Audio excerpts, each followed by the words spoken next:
अगर वो कहीं हमारी पार्टी से वाबस्ता है तो वो प्रेस कॉन्फ्रेंस करे और अपना प्रमाण पत्र दिखाए कि हाँ जी, मैंने कांग्रेस के लिए ये काम किया है। अगर नहीं किया है तो भारतीय जनता पार्टी को इसी समय उसे कार्यकर्ता से मुक्त कर देना चाहिए, क्योंकि उसने भारतीय जनता पार्टी के साथ भी धोखा किया है और आजाद साहब के साथ भी उनको फेम को डिफेम करने का काम किया है। और जो इसकी कानूनी प्रक्रिया होगी, मैं आपके माध्यम से कहना चाहता हूँ, इस तरीके की प्रक्रिया को जो है वो हम कार्य में लाएंगे और वो प्रक्रिया करेंगे जिसके तहत इस तरह की जो है, कल तो वो किसी से पैसे भी मांग सकता है आजाद साहब के नाम पर कि मैं आजाद साहब का रिश्तेदार हूँ, मैं आपका काम करवा देता हूँ, मुझे आप पैसे दो। ऐसे हजारों लोग हैं जो इस तरह का काम करते हैं। ये जो फ्रेबी लोग हैं, इनका चेहरा साफ होना चाहिए। कल भारतीय जनता पार्टी में एक चेहरा जो है वो ज्वाइन हुए हैं मुबशर आज़ाद नाम से, और उसको जो है भुनाने की कोशिश की जा रही है भाजपा के द्वारा, और उनके द्वारा एक आरोप भी लगाया गया कि गुलाम नबी आज़ाद को जो है कांग्रेस ने इग्नोर जो है वो किया है। हमारे साथ बातचीत के लिए मौजूद हैं गौरव चोपड़ा जी और बाकी कांग्रेस के सीनियर नेतागण हैं। गौरव जी, कैसे देखते हैं आज की प्रेस कॉन्फ्रेंस का क्या मूल मकसद था? जय श्री राम। मैं आप सबको बताना चाहता हूं कि जो आज की हमारी प्रेस वार्ता थी वो इसलिए की गई कि कल आपने देखा कि एक बड़ी ही चीप पॉलिटिक्स जम्मू कश्मीर के अंदर और जम्मू के अंदर देखने को मिली कि गुलाम नबी आज़ाद साहब जो हमारे best chief minister Jammu Kashmir के रहे, फॉर्मर LOP रहे, फॉर्मर हेल्थ मिनिस्टर रहे, उनकी लोकप्रियता को देखते हुए उनको बदनाम करने की साजिश जो है यहाँ पे की जा रही है। एक व्यक्ति जिसका नाम कुछ मुजस्सर आज़ाद बताया जाता है, मुजफ्फर आज़ाद, और वो कहता है कि मैं गुलाम नबी आज़ाद साहब का नेफ्यू हूँ, उनको बदनाम करने के लिए भारतीय जनता पार्टी के रविंदर रैना जी उनके गले में हाथ डालते हैं और बताते हैं कि ये एक बहुत बड़े सियासी ख़ानदान से हैं। हम कहना चाहते हैं कि इस व्यक्ति का आज़ाद साहब से कोई लेना देना नहीं है। ये एक साजिश है कि आज़ाद साहब को जम्मू कश्मीर के अंदर आने से कैसे रोका जाए, क्योंकि आप देख सकते हैं कि आज़ाद साहब की जो पिछले दिनों में रैलियाँ, ताबड़तोड़ रैलियाँ हुई, अगर हम बात करें चुनाव वैली की ही, डोडा, किश्तवाड़, भद्रवाह, बलेसा, वहाँ पे जो आज़ाद साहब की रैली हुई, लाखों की तादाद में वहाँ पे लोगों ने पार्टिसिपेट किया और आज़ाद साहब को प्रेम दिया, प्यार दिया, विश्वास दिलाया आज़ाद साहब को कि हम आपके साथ हैं। इस देश के जो प्रधानमंत्री मोदी जी ने आज़ाद साहब के लिए भावुक हुए और आज़ाद साहब की इतनी तारीफ़ की, उसको देखते हुए, आज़ाद साहब का बढ़ता हुआ कद देखते हुए, बढ़ती लोकप्रियता देखते हुए, जम्मू कश्मीर की भारतीय जनता पार्टी ने ये चीप पॉलिटिक्स की और उनका नाम यूज़ कर कर एक व्यक्ति को ज्वाइन करवाया। नहीं, आप कैसे कह रहे हैं कि वो उनके भतीजा नहीं है? देखिए, हम जानते हैं, अब प्रेम चोपड़ा जी मेरे रिश्तेदार थो ना, मैं उनका भतीजा थो ना लगता हूँ, वो भी चोपड़ा है तो मैं भी चोपड़ा हूँ, तो इसका मतलब ये थोड़ा है कि प्रेम चोपड़ा जी वो तो उनके भाई के बेटे हैं और रियल ब्रदर जो हैं उनके भाई। उन्होंने कहा कि मैं कांग्रेस के अंदर था, बचपन से मैंने चाचा से बात की, मैंने ये किया। उस व्यक्ति का आज़ाद साहब से कोई लेना देना नहीं है।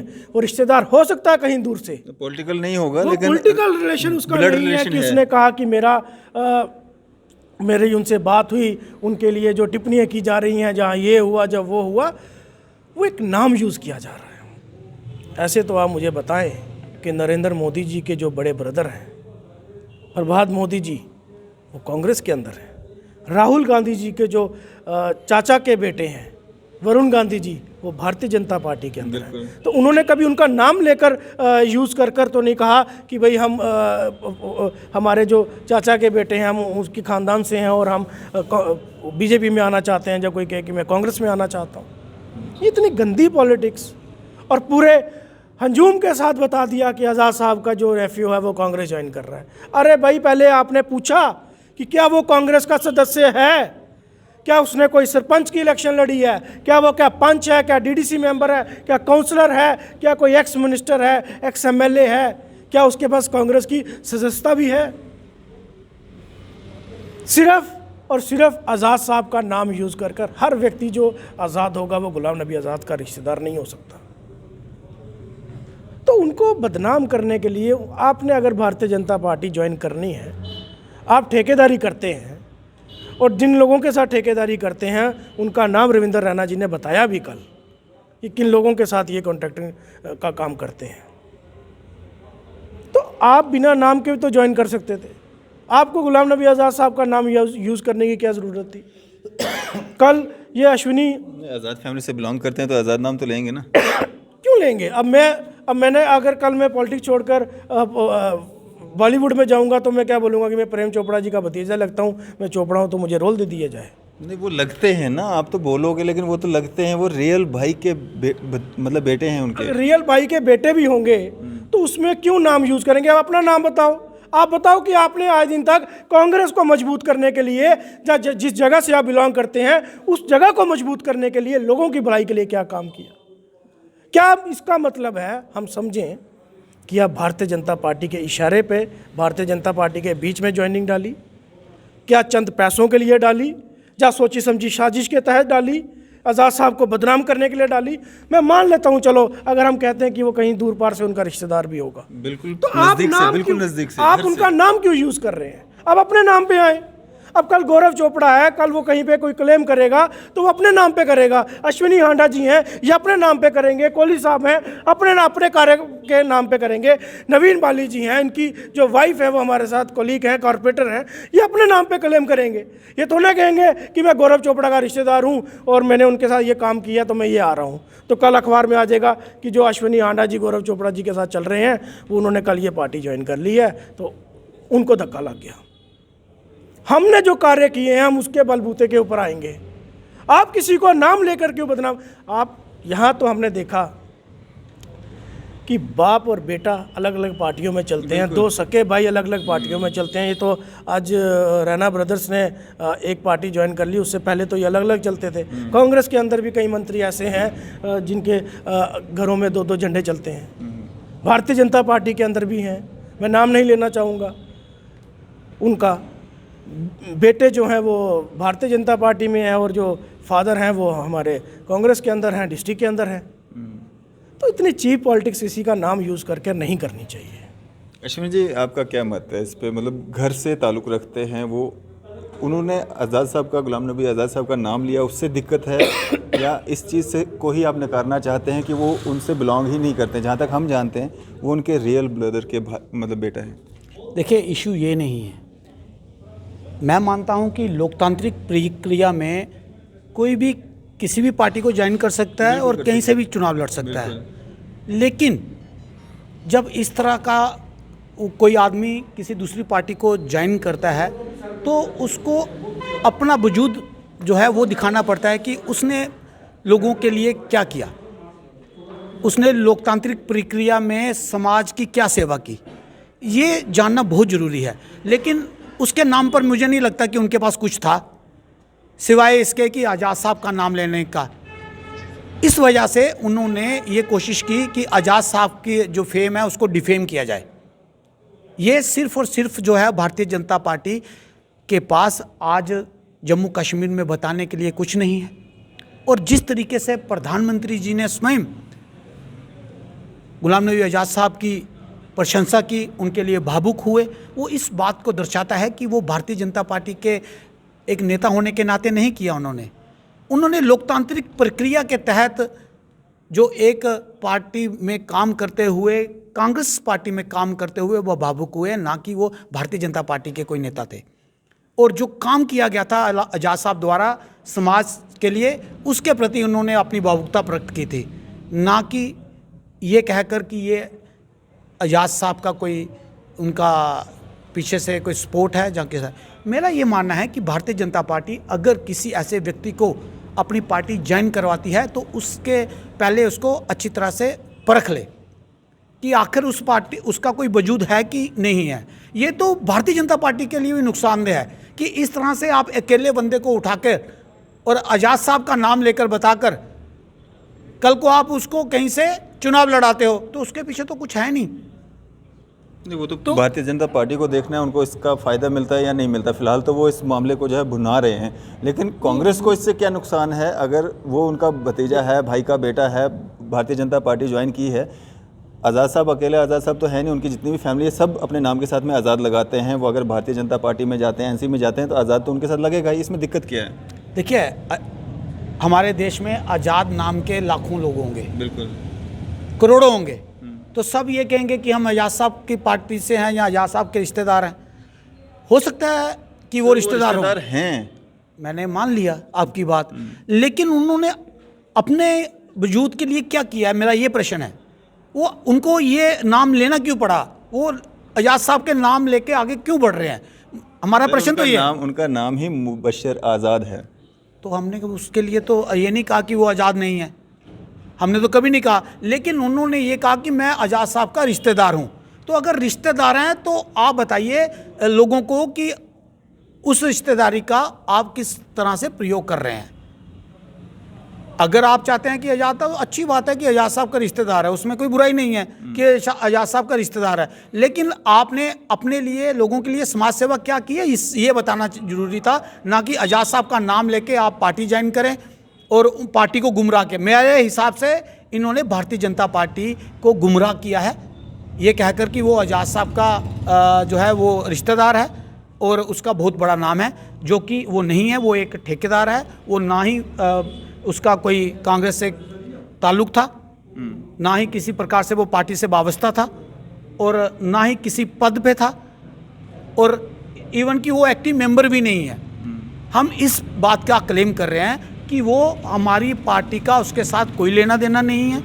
वो कांग्रेस पार्टी का ना कोई नुमाइंदा था, किसी प्रकार का वो एक्टिव मेंबर नहीं था, और उसने ये क्लेम किया। इसलिए हम आज ये प्रेस वार्ता कर रहे हैं कि जो भी उन्होंने कहा है वो सरासर झूठ है। अगर के भाई के बेटे हैं, हमारी ये आपके चैनल के माध्यम से चैलेंज है कि अगर वो कहीं हमारी पार्टी से वाबस्ता है तो वो प्रेस कॉन्फ्रेंस करे और अपना प्रमाण पत्र दिखाए कि हाँ जी, मैंने कांग्रेस के लिए ये काम किया है। अगर नहीं किया है तो भारतीय जनता पार्टी को इसी समय उसे कार्यकर्ता से मुक्त कर देना चाहिए, क्योंकि उसने भारतीय जनता पार्टी के साथ भी धोखा किया है और आज़ाद साहब के साथ भी उनको फेम को डिफेम करने का काम किया है।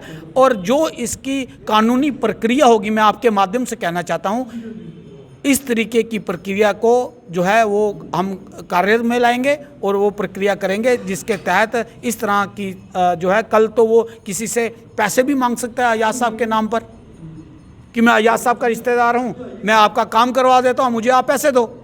ऐसे हजारों लोग हैं जो इस तरह का काम करते हैं। ये जो फ्रेबी लोग हैं, इनका चेहरा साफ होना चाहिए, लोगों के सामने होना चाहिए कि ये किस तरीके से बड़े व्यक्तियों के नाम को यूज़ करके एक बात और कही वहाँ पे कि गुलाम नबी आज़ाद साहब को जो है कांग्रेस ने धोखा दिया है।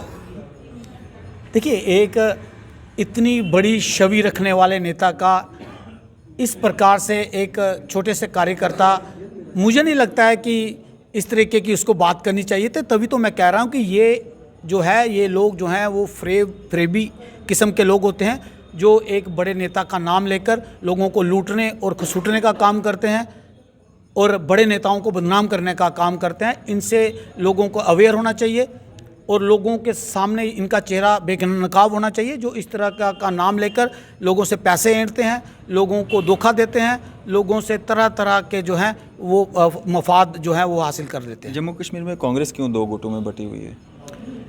आज़ाद गुट अलग है, मीर गुट अलग है। देखिए, मैं आपको ये आपके माध्यम से ये साफ कर देना चाहता हूँ कि कहीं पे भी कोई भी दो गुट नहीं है।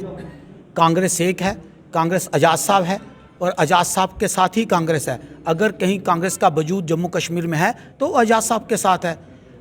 मैं आपके माध्यम से चैलेंज करता हूं कि जिस तरीके से आज़ाद साहब ने पिछले अपने कार्यकाल में, जो उनका मुख्यमंत्री का कार्यकाल रहा, वो एक स्वर्णीय दौर था जम्मू कश्मीर के लोगों के लिए, जिसमें लोगों को, युवाओं को रोज़गार मिला, जिसमें लोगों को स्वास्थ्य सेवाएं मिली। नहीं, कांग्रेस दो गुटों में क्यों है, मेरा सवाल ये है। लोग तो तारीफ़ करते हैं, हिंदू भी मुस्लिम भी सब उनकी तारीफ़ करते हैं, अच्छा कार्यकाल रहा उनका, लेकिन कांग्रेस दो गुटों में क्यों है? देखिए, मतभेद तो हर किसी पार्टी में होते हैं और ये मतभेद जो हैं वो सिर्फ पार्टी को आगे बढ़ाने के हैं। पार्टी कैसे आगे बढ़े, इसके लिए जो है वो सब लोग जो हैं वो संघर्षशील हैं। और कहीं ना कहीं जो एक जनरेशन गैप होता है, बाप और बेटे में भी एक जनरेशन गैप आ जाता है कभी कभी। कि पिताजी समझते हैं कि नहीं मैं जो है वो मेरी बात सही है और बेटा बोलता है कि मेरी बात सही है। अब उसमें से सामंजस्य बैठाने की बात है कि जब सामंजस्य बैठ जाएगा यकीनन तौर पर कांग्रेस आगे बढ़ेगी, प्रदेश के अंदर भी और पूरे देश के अंदर भी सरकार लाएगी। अश्विनी जी, क्या लगता है आपको कि गुलाम नबी आज़ाद जो हैं सीएम कैंडिडेट होंगे यहाँ से कांग्रेस की तरफ से? निश्चित तौर पर उनके बिना जम्मू कश्मीर कांग्रेस का कोई वजूद ही नहीं है। मैं आपसे पहले भी कह चुका हूँ और दोहरा रहा हूँ कि जम्मू कश्मीर में अगर कांग्रेस चाहती है कि जम्मू कश्मीर का जो है वो सरकार बनाई जाए कांग्रेस की, तो उसके लिए सिर्फ और सिर्फ विकल्प है गुलाम नबी आज़ाद साहब, क्योंकि जिस तरीके से उन्होंने अपना कार्य किया वो स्वर्णीय है और आज हर तबके के लोग जो हैं उनको अपना प्यार देते हैं और उनके किए गए कार्यों को सराहना करते हैं। उसी को देखते हुए आज़ाद साहब एक बहुत बड़ी शख्सियत हैं और उस चीज़ का फ़ायदा जो है वो जम्मू कश्मीर के अवाम को लेना चाहिए और ख़ासकर जम्मू कश्मीर की प्रदेश इकाई को भी उसका फ़ायदा लेना चाहिए कि आने वाले दिनों में हम जम्मू कश्मीर में कांग्रेस की सरकार बनाएं और लोगों के मसाइल को हल करने में कामयाब हों। चलिए, शुक्रिया मुझसे बातचीत करने के लिए। बहुत बहुत धन्यवाद। इसी तरह की मज़ीद अपडेट्स के लिए आप देखते रहे न्यूज़ शेयर इंडिया। मैं अरफाज मडाइन, कैमरामैन शाहनवाज के साथ।